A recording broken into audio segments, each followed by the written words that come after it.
años y estaba estudiando veterinaria, ya les conté también eso. Crecí pues con un papá que siempre ha tenido, y eso me hizo a mí pensar siempre en ser dueño de mi propio negocio. Y el inicio del negocio fue bien especial, porque yo cuando comencé este negocio realmente no había todavía, ni siquiera estaba el negocio en Colombia como tal. O sea, había una idea de que esto iba a comenzar, pero yo estaba con tantas deudas y con tantos problemas financieros y estaba estudiando en la universidad que yo realmente necesitaba algún mecanismo, alguna fórmula para producir dinero. Y este negocio encajaba perfecto para mí porque yo no tenía recursos, no tenía plata, no tenía experiencia, no tenía nada que pudiera realmente servirme como palanca para poder hacer empresa. Entonces este negocio era perfecto para mí, no requería mucho capital, no requería información previa y comencé a desarrollar este negocio. Me encontré con los primeros mentores que me empezaron a formar dentro de la industria y comencé a conocer el negocio. Al principio yo estaba realmente con mucha ilusión de que esto funcionara, pero no me resultó fácil hacerlo funcionar. Fue muy complicado para mí, yo me sentía muy joven, la gente no veía credibilidad en lo que yo estaba diciendo, y realmente de mis amigos ninguno me creyó.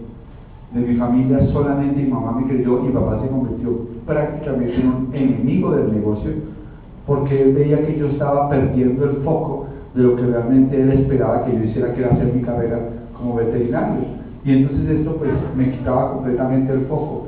Y yo empecé a escuchar los audios y yo por eso tal vez veo tan valioso el que la gente se eduque y pueda aprovechar la información que es disponible. Porque si yo no hubiera tenido los audios que tuve a mi alcance, yo jamás hubiera hecho este negocio. Yo me iba para las convenciones, fui a mi primera convención en Panamá, y me compré una maleta llena de audios, y yo comencé a escuchar estos audios, y estos audios fueron los que empezaron a darme las ideas de cómo empezar a hacer el negocio, ¿no? Y fui a mi primera convención en los Estados Unidos, y en la convención en Estados Unidos, yo empecé a sacar la creencia de lo que podía hacer con el negocio. Y la creencia y la confianza fueron los que me permitieron levantar el negocio. Aquí lo importante no es cuánto tú sabes, aquí lo importante es cómo te sientes frente al negocio. Esa es la clave, porque cómo tú te sientes depende de la confianza con la que tú le vas a hablar a la gente. Y la gente no entra a mí, la gente entra contigo. La gente entra a estar contigo porque tú eres una persona que transmite confianza, que transmite una visión. Por eso no es solamente obtener información, es entender que tienes que levantar tu autoestima y tu confianza en el negocio. Hay gente que tiene autoestima afuera del negocio, ¿no? Hay médicos que son médicos prestigiosos que tienen autoestima fuera del negocio, pero se meten al negocio de Amway y les tiembla el teléfono para hacer una llamada, pues no tienen confianza en lo que están haciendo. Por eso yo digo que lo primero y lo más importante para que el negocio funcione es que ustedes lo entiendan. Y cuando lo entiendan, ustedes puedan realmente hablar con la gente con una fuerza especial. Y eso lo logré escuchando audios, leyendo libros y participando en eventos mucho más grandes. Cada convención que yo iba levantaba mi autoestima, levantaba mi confianza. A mí pues por ejemplo nadie me dio un solo plan, porque cuando yo comencé el negocio, mi línea de auspicio no estaba en Colombia, y yo tuve que hacer negocio solo. Yo tuve que hacer mi primer plan en la casa, y estando en la casa invitar a mis amigos, y ninguno llegó. Bueno, llegó uno al final. Yo había arreglado la sala para que cuando llegan los invitados esperan donde sentarse, había pegado papel periódico en la pared para dar el plan. Así comencé yo este negocio. Y llegó un amigo que se sentó ahí, y por supuesto cuando vio las sillas vacías dijo, pero ¿qué saben los demás que no sé yo? Y obviamente no entró al negocio. Pero hice una segunda reunión, hice una tercera reunión, y enamorado de esto. Una fotocopia de la fotocopia que decía que en agosto del 96 iba a comenzar.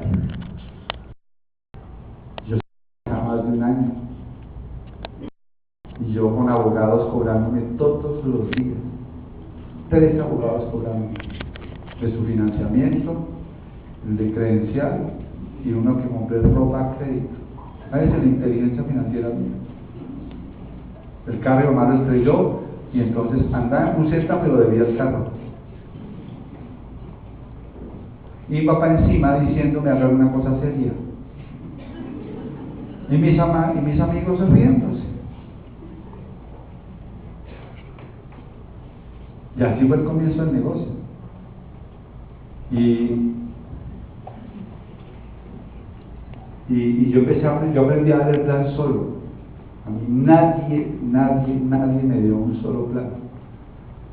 Y lo que yo quería transmitir era la visión del negocio. Eso es algo importante. Y empecé a hacer llamadas. Y una de esas llamadas, mi mamá llamó y contactó a un personaje, bueno, a la esposa de un personaje que vivía en Cali. Y mi mamá la llamó y le contó la historia. Y ella dijo: mira, por favor, no nos hables de eso, no tengo ningún interés en hacer ningún tipo de negocio de esos. Por favor, ni se te ocurra hablarle a mi esposo de esto, porque no quiero que se vaya a meter en nada de esto. Mi mamá no le hizo caso y seguía llamando. Cuando contestaba ella colgaba, hasta cuando contestó él. Y cuando contestó él, lo invitó a almorzar a la casa. Y le presentamos el negocio. Se lo presenté en el altillo de la casa de mi mamá. Pum, le di el plan. ¿Qué es dar el plan? Es transmitir la idea que yo tenía en mi corazón, que era este negocio. No eran los números, era la visión. Y cuando él vio el plan, dijo: yo voy a hacer este negocio. Yo voy a ser su primer diamante. Y fue mi primer diamante. Y eso es Mauricio Lara.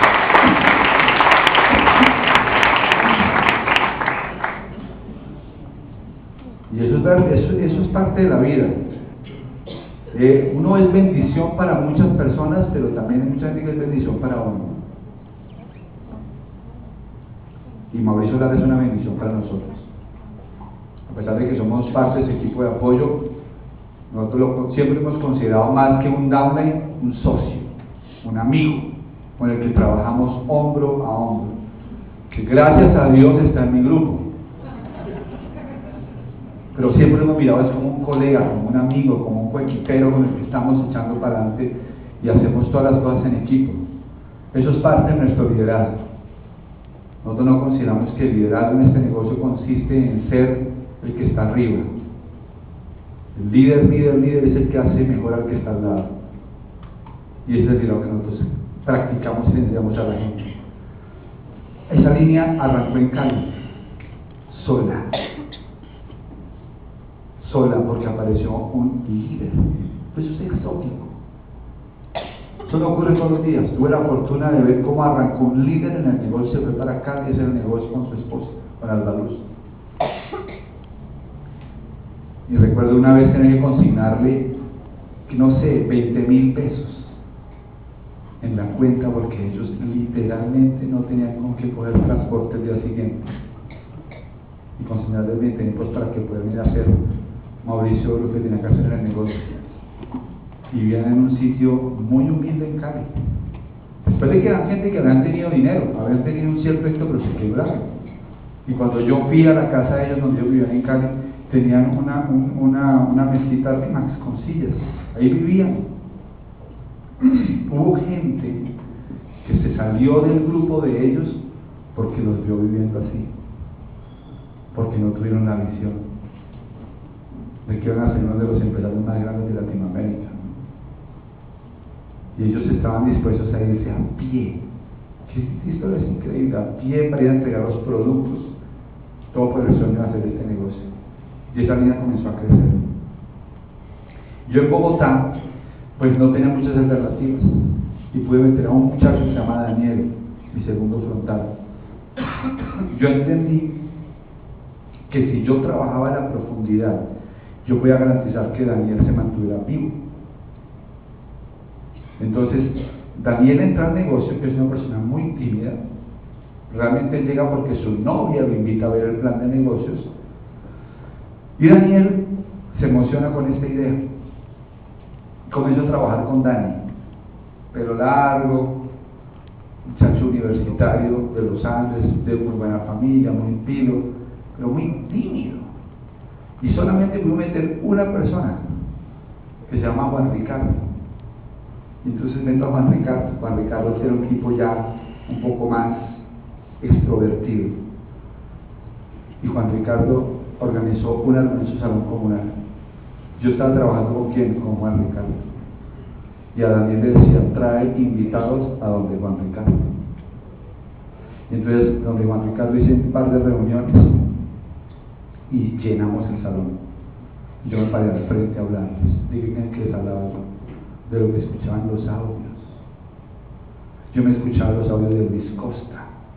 Yo me escuchaba los audios de Iván Morales, de Sergio Rivera. Y yo agarraba esos audios y me los aprendía. Y me echaba esas historias ahí. Y la gente me miraba atenta.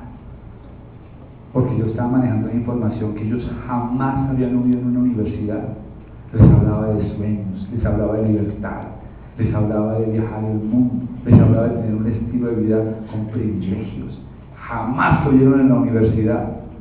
Entonces yo comencé a hablar con un lenguaje que ellos querían escuchar. Y en esas reuniones llega un muchacho que se llama Camilo Pinto, economista de los Andes, o ingeniero industrial de los Andes. Y entonces ya el grupo comenzó a crecer, pero yo ya empecé a ver que esto comenzó a avanzar. Y Camilo hizo una reunión y apareció un muchacho que se llama Jorge de Angulo, que nunca hizo el negocio, un transparente. Y ese auspició por error a uno que no le caía bien, que se llama Fernando Palacio. Fernando era muy peladito.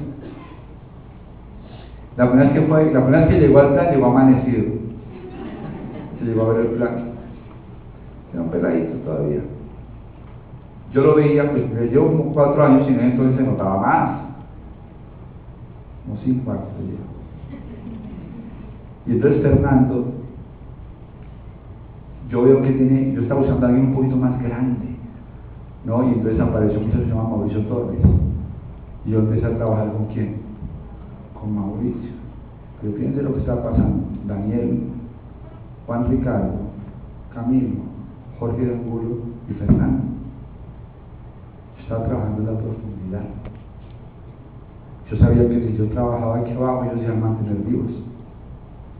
Y ahí aparece un señor que se llama Alberto Caro, un agrónomo, un señor ya mayor. Y le dije, Alberto, vamos a hacer unas reuniones en tu casa. Y yo me fui para donde Alberto va a dar planes. Y donde Alberto auspicié a una parejita que se llama Cielo Constante y José Ramón González. Llegó realmente Cielo al plan. Ella fue la que llegó al plan. Yo di el plan. Ella sacó la plata del teléfono que tenía en el bolsillo y compró el kit. Y el esposo obviamente le armó un escándalo. Yo después,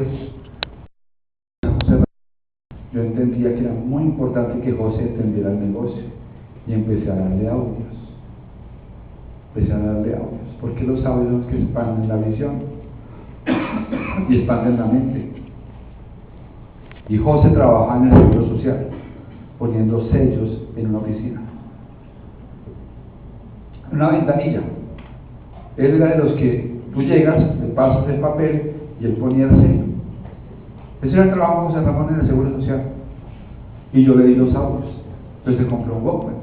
Entonces ahora andaba con el Walkman, escuchando los audios mientras ponía los sellos. Entonces escuchaba los audios y ponía los sellos. Todos los días, 3, 4 audios diarios. A los 3 meses, por primera vez José Ramón dice, o piensa, ¿yo qué hago poniendo sellos? Si yo no hubiera quizás entregado ese material, él nunca hubiera entendido que podía hacer cosas más grandes que las que estaba haciendo. Se llenó de confianza, de autoestima. Y José Ramón y Cielo fueron los primeros plata que calificaron en esa línea. Todos de ahí para arriba eran 21. Menos Juan Ricardo. Juan Ricardo hizo los puntos laterales y Juan Ricardo se fue al primer viaje ligado conmigo, que fue en Orlando. Pero ni Fernando ni Camilo. Ellos sí se ven muy... pero yo los conozco. Sé cómo arrancaron. ¿De acuerdo? Voy a Cali a trabajar la profundidad. Con la hermana de Cielo Constanza, le doy el plan a ella y a su esposo y los meto al negocio. Directores de almacenar en Cali, club de ejecutivos, plan diferente, gente ya de negocios. Yo ya estaba ganándome en confianza personal, los auspicio, les saco una lista y me dan un referido en Ibagué. Voy a Ibagué al lanzamiento de que vamos a hacer en Ibagué y auspicié a Hernán y a Mónica Jauregui, el director de almacenar en Ibagué.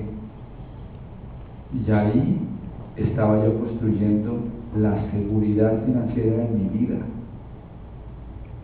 porque esa línea hoy en día tiene un diamante calificado, 2 diamantes en calificación y 5 esmeraldas. Y esa organización es la que a mí me da la tranquilidad financiera, no la de Mauricio Lara. ¿Por qué? Pues porque si la de Mauricio existe, la de Fernando no, yo sería un 21. Esa segunda línea me equilibró mi vida financiera. Pero yo no me iba a quedar con 2 líneas.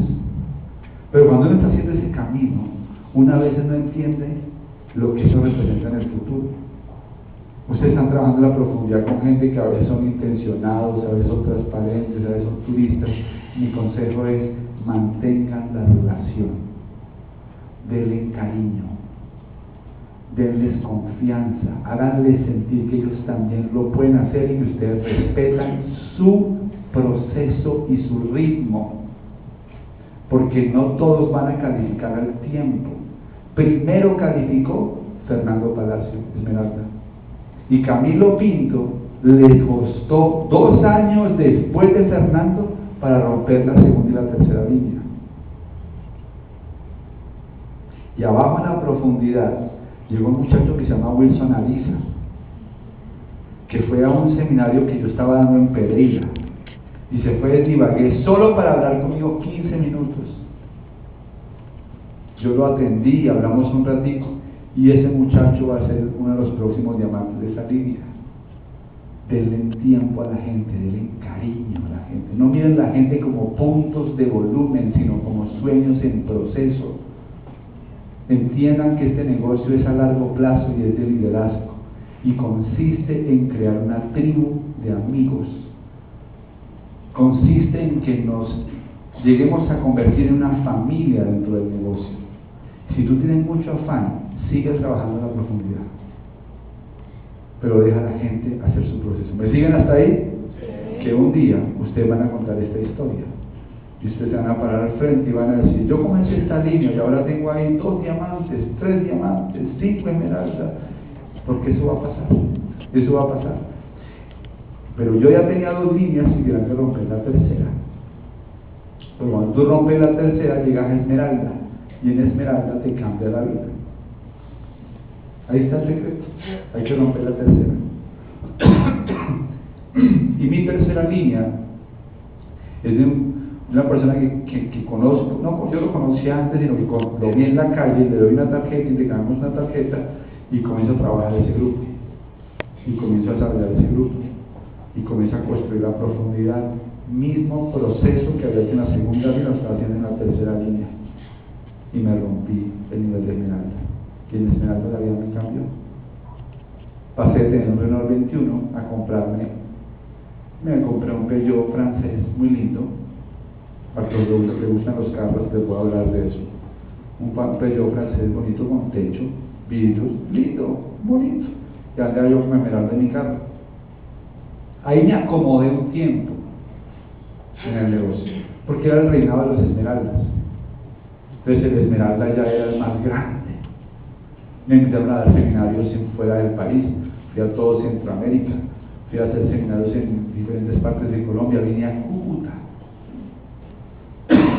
a hacer seminarios como esmeralda, y ya uno se sentía grande, hasta que Alejandro Higuera calificó diamante.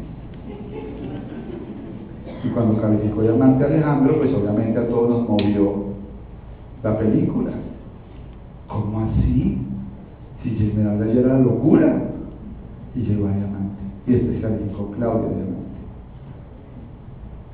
Y entonces empezaron a calificar diamantes por arriba, por abajo, por todos lados. Me calificó Mauricio Lara diamante, me calificó Alberto Torres Conchita diamante, y yo no sabía qué pasaba. Yo no entendía por qué no podía calificar diamante. Yo hoy sí entiendo por qué. Yo tenía que aprender lecciones.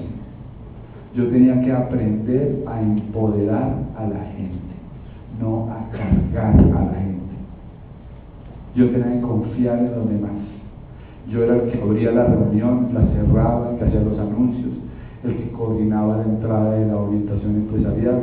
Yo era el que coordinaba los pedidos, el que ayudaba a venderles. Yo hacía todo. Yo era un A dentro del negocio de Amway, o sea, un autoempleado dentro de Amway. No estaba usando el sistema para desarrollar el negocio. Yo era el sistema que hacía que el negocio funcionara. Y por eso no calificaba diamante. Hasta que un día empecé a entender. Por eso este negocio es entender. No es saber, es entender. Y empecé a entender. Y empecé a empoderar a la gente. Y empecé a hacer brillar al otro.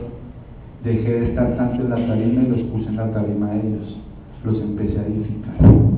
Les empecé a decir que ellos lo podían hacer. Y los empecé a edificar enfrente a su grupo. Ahora ellos eran las estrellas. Yo estaba tras bambalinas para ver qué podía ayudar, pero ellos eran las estrellas. Y un marzo 31 me acosté a dormir como a las 11 de la noche diciendo: esta va a ser la vencida, porque yo comencé calificación de diamante 2 veces antes y se me cayó porque no tenía la lección. Y en la tercera me acosté a dormir. Al día siguiente yo llamé y al sistema dio respuesta, ¿no? Y cuando dice su número de líneas calificadas es 6, tú dices: ahora sí la hice. Y empezó mi camino a diamante. Son los 6 meses más locos que ustedes se puedan imaginar. Lo has planeado de que entraste a este negocio. Y entonces tienes que poner a hacer el video que vas a pasar como nuevo diamante. Y entonces empiezas a mirar qué ropa vas a usar para ese día. Y empiezas a planear la música. Y empiezas a planearlo todo. Y todo el equipo emocionado. Porque va a llegar un nuevo diamante. Y pasaron los meses y llegó el 6º mes. Tú no sabes lo que es esa última semana. Sabes que te falta una semana para dar ese grito, ¿no? De nuevo diamante. Y estás en tu casa el último día.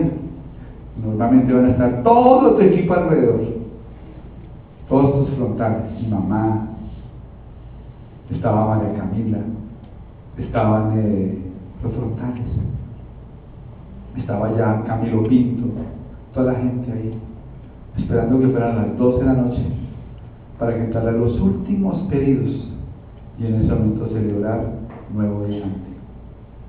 Y eso tú tienes que vivirlo, eso tú tienes que experimentarlo. Al día siguiente ya amanece diferente. Es otra cosa. Ya lo hice, ya llegué a diamante. Mis amigos, mi gente empezó a reconocer el esfuerzo que yo había hecho durante todo este tiempo, ¿no? Un señor que me conoció hace mucho tiempo me había dicho: yo le apuesto $1 millón a que usted no es capaz de llegar a diamante. Y la vida no se queda con nada, ¿no? Llega el día del reconocimiento en el seminario. 2.500 personas en el Gonzalo Jiménez de Quesada. Y yo voy llegando al centro de convenciones. Ese día no tienes que ir a la primera parte. Ese va a llegar directo a la tarima. Y yo estoy llegando ahí, cuando llego me encuentro con un personaje que se llama Octavio, que me dice: Carlos Eduardo, te felicito, no sabes la alegría. Y me dice: Mauricio, el señor es del $1.000.000, te manda a decir que felicitaciones por haber llegado a llamar.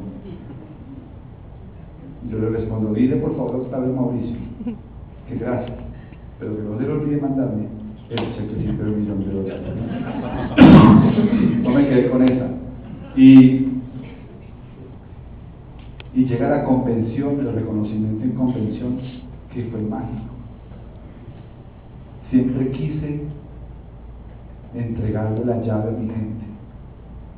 No sé si algunos estuvo en esa convención, pero frente a 3.000, 4.000 personas, subo a mi mamá a la tarima, a mi hija a la tarima, subo a tanta gente especial a entregarle una llave que representaba mucho. Y yo les voy a contar esa historia de esa llave. Hubo un tiempo en la Catedral de Colonia, en Alemania, en que un organista había dedicado prácticamente su vida a tocar 12. Era un organista famoso, y gente de diferentes lugares, de diferentes comarcas, llegaba hasta Colonia solo para estar en la misa de 12 para escuchar al organista. Decía que cuando el organista estaba tocando, todo el sitio se llenaba de una paz y una monumentalidad increíble. Los años pasaron, se volvió un anciano. Y un día el obispo le dice: esta es tu última vez que vas a tocar en la misa de 12. La última vez. Así que la próxima semana vamos a recibir al nuevo organista. Este hombre había pasado toda su vida y sentía que esto era muy importante, dejar este lugar y dejar este legado. Así comenzó a tejer una bolsita donde iba a poner la llave con la que se abre el órgano de la Catedral de Colonia. Y durante toda la semana estuvo tejiendo. Llegó a la misa de 12 la siguiente semana, puso la llave dentro de la bolsita, y en ese momento, cuando llegó ya la misa de 12, le entrega la llave al nuevo organista. El nuevo organista abre el órgano y comienza a tocar. La gente estaba triste porque finalmente